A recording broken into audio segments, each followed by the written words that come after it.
ஒரு 10 வயசு பொண்ணுக்கு பெட்டிக்கோட் தைக்க போறோம். ரொம்ப ஈஸி மெத்தட்ல சொல்லி தரேன் நான். அதுக்கு தேவையான துணி 1 மீட்டர் எடுத்துக்கணும். ஹைட் வந்து ஒரு 25 இன்ச் எடுத்துக்கிறோம். 25 இன்ச்சு உயரம். துணியை டபுளா போட்டுக்கிறோம். முன் பக்கத்துக்கு ஒண்ணு, பின் பக்கத்துக்கு ஒண்ணு, ஃப்ரண்ட் பேக் 2 பீஸ் எடுத்துக்கிறோம். 2 பீஸ் எடுத்துக்கிட்டு ஹைட் 25, அகலம் வந்து 18 இன்ச்சு அகலம், உயரம் 25. நம்ம எந்த துணினாலும் எடுத்துக்கலாம். பிளைன் துணி, எந்த நம்ம பூ போட்ட துணி, டிசைன் எதுனாலும் எடுத்துக்கலாம். உயரம் 25, அகலம் 18. இப்படி சதுரமா எடுத்துக்கிறோம். ஸ்கொயரா எடுத்துட்டு அப்படியே 4 மடிச்சுக்க போறோம். அப்படியே ஈஸி மெத்தட் இது. இப்படி 4 மடிச்சாச்சு. இந்த மடிப்பு பக்கம் நெக் வரும். நம்ம பக்கம் போட்டுக்கணும். மடிப்பு பக்கத்தை நெக்குக்கு வந்து ஒரு 4 இன்ச்சு போதும். 4 இன்ச்சு எடுத்துக்கிறோம். இந்த பக்கம் வந்து 2 இன்ச்சு எடுத்துக்கிறோம். கழுத்து அகலம் 2, கழுத்து உயரம் 4. ஷோல்டர் வந்து ஒரு 3 இன்ச்சு எடுத்துக்கிறோம். ஷோல்டர் 3, இது 4, இது 2. இந்த 2க்கும் 4க்கும் ஒரு வட்டம் போட்டுக்கிறோம். ரவுண்டு.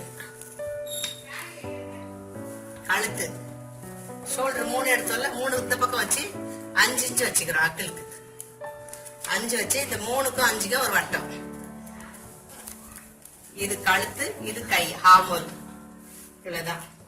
இங்க இருந்து உடம்பு எடுத்துட்டு, உடம்பு வந்து ஒரு 8 இன்ச்சு போதும்.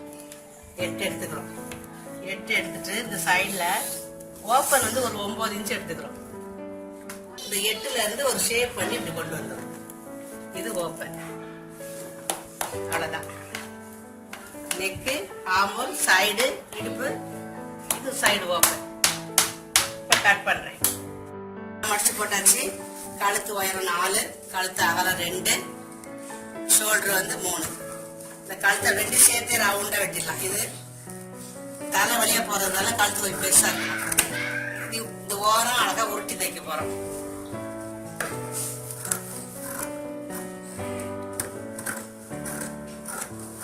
மொத்தமா சேர்த்து வெட்டிடுறோம். கழுத்து, இது சைடு, சிம்மி உள்ள பெட்டி உள்ள போட்டுக்கிறது. காட்டன் துணியில தான் தைக்கணும்.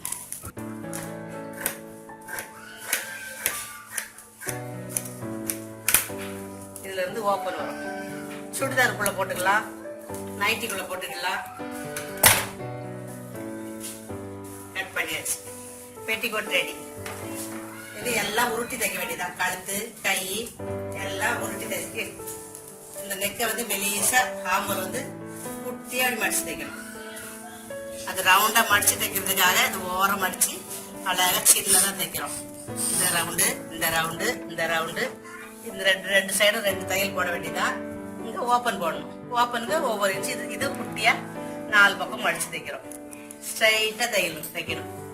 இந்த பக்கம் மடிச்சு தைக்கணும், இந்த பக்கம் மடிச்சு தைக்கணும், கீழே மடிச்சு தைக்கணும். Petticoat ready. தைக்கும் போது சொல்லித்தரேன். ஷோல்டர் ஜாயின் பண்ணியாச்சு. 2 தையல் போட்டுக்கணும். ஷோல்டர்ல 2 தையல் போட்டாச்சு. இனி கையை உருட்டி தைக்கணும். ஃபர்ஸ்ட் கையை உருட்டி தைக்கிறது எப்படின்னு பாருங்க. இது நல்லா உருட்டி தைக்க பிராக்டிஸ் வர்றதுக்காக தான் இந்த சிம்மி எல்லாம் வெட்டி தைக்கிறது. அழகா தையல் மடிப்பு ஒழுங்கா வரணும். இப்போ கையை வந்து உருட்டி தச்சாச்சு. சின்னதா அழகா மடிச்சு தச்சிருக்காங்க பாருங்க. இதே மாதிரி இந்த பக்கமும் மடிச்சாச்சு, அந்த பக்கமும் ஸ்லீவ் மடிச்சாச்சு. இந்த கழுத்தை வந்து ரவுண்டா மடிச்சு தைக்க போறாங்க. அதே மாதிரி சின்னதா மடிச்சு தைக்க போறாங்க. மடிச்சு காட்ட போறாங்க பாருங்க. எப்படி மடிக்கிறதுன்னு மடிச்சு காட்ட போறாங்க. முதல்ல ஒரு சின்னதா ஒரு மடிப்பு மடிச்சுட்டு இன்னொரு மடிப்பு. அவ்வளவுதான். 2 மடிப்பு தான். ஒரு மடிப்பு, இன்னொரு மடிப்பு, 2 மடிப்பு தான். இப்படி மடிச்சு கழுத்தை சுத்தி தச்சுக்கணும். இப்ப தச்சுட்டு காட்டுறோம். இப்ப பாருங்க, கழுத்தையும் மடிச்சு தச்சாச்சு. அதே மாதிரி கர்ச்சீஃப் தைக்கிற மாதிரிதான் இது.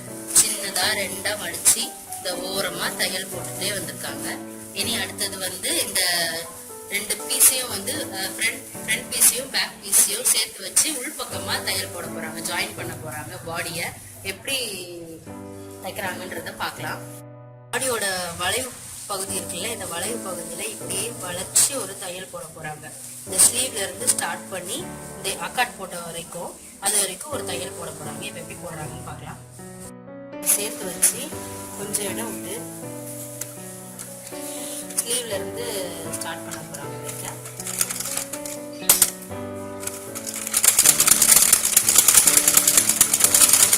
வளைவா அந்த அக்காட் போட்டிருக்கோம்ல, அந்த அக்காட் போட்டிருக்க வரைக்கும் வளைவா ஒரு தையல் போட போறோம்.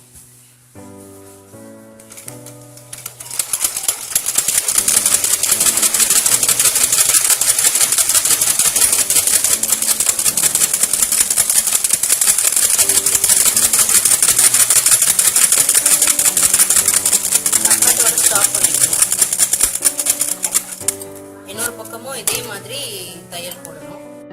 பாருங்க, இந்த ரெண்டு சைடும் வளைவா தச்சாச்சு. இந்த அக்காட் போட்டிருக்க இடம் வரைக்குமே ரெண்டு பக்கமுமே தச்சாச்சு. ரெண்டு தையல் போட்டுக்கோங்க. அப்பதான் பெட்டிகோட் வந்து அது வந்து தொடர்ந்து நல்லா இருக்கும், விடாது, தையல் விடாது. நல்லா கனமா இருந்துச்சுன்னா தான், ரெண்டு தையல் இருந்துச்சுன்னா தான் உங்களுக்கு கொஞ்ச நாள் வரைக்கும் நல்லா உழைக்கும் பசங்களுக்கு யூஸ் பண்ணும்போது. இப்போ அடுத்தது இந்த ஓப்பன் பாகத்தை வந்து நம்ம கர்ச்சீப் மடிச்சு தைச்ச மாதிரி அதே மாதிரி மடிச்சு தைக்க போறோம். இப்போ எப்படி தைக்கிறதுன்னு பார்க்கலாம். பாருங்க, ரெண்டா மடிச்சு அதே மாதிரி அழகா அந்த அக்காட் போட்டுட்ட இடம் வரைக்கும் வளைவா கொண்டு வந்து பா மாதிரி தைக்கணும். அந்த கார்னரை பா மாதிரி தைக்கணும். சைடு ஓப்பனை இப்போ மடிச்சு தைச்சிட்டு இருக்கோம் பாருங்க. கிட்ட தையல் போட போறோம். அந்த லாஸ்ட்ல அந்த கார்னர்ல உங்களுக்கு அந்த பா கரெக்டா வரணும். பெட்டிகோட்ல இந்த பா கரெக்டா வந்தாதான் ஃபினிஷிங் பாக்குறதுக்கு துணி நல்லா இருக்கும்.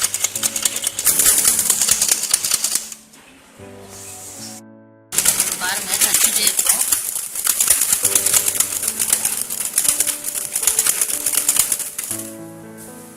இந்த தையல் அந்த லாஸ்ட்ல வரும்போது ஊசியை உள்ள விட்டுட்டு ஊசியை எடுக்காம நீங்க வந்து தைக்கணும். ஊசி எடுக்காம வச்சு பா தைக்கணும். ஊசி எடுத்துட்டீங்கன்னா உங்களுக்கு பா நீட்டா வராது. அதே மாதிரி அந்த கார்னர்லயே கொண்டு போயிட்டு ஊசியை வச்சுட்டு திருப்பிக்கணும். நெக்ஸ்ட் சைடு இன்னொரு பக்கம் சைடு ஓரத்துக்கு திருப்பிட்டு அதை நேரா தையல் போடணும். அந்த கார்னர் வரைக்கும் கம்ப்ளீட் பண்ணிடணும்.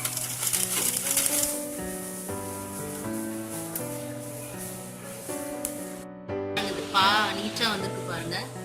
இதே மாதிரி நீங்க தச்சு ப்ராக்டிஸ் பண்ணிட்டே இருந்தாதான் உங்களுக்கு வரும். உடனே ஒரே நாள்ல வந்துடாது.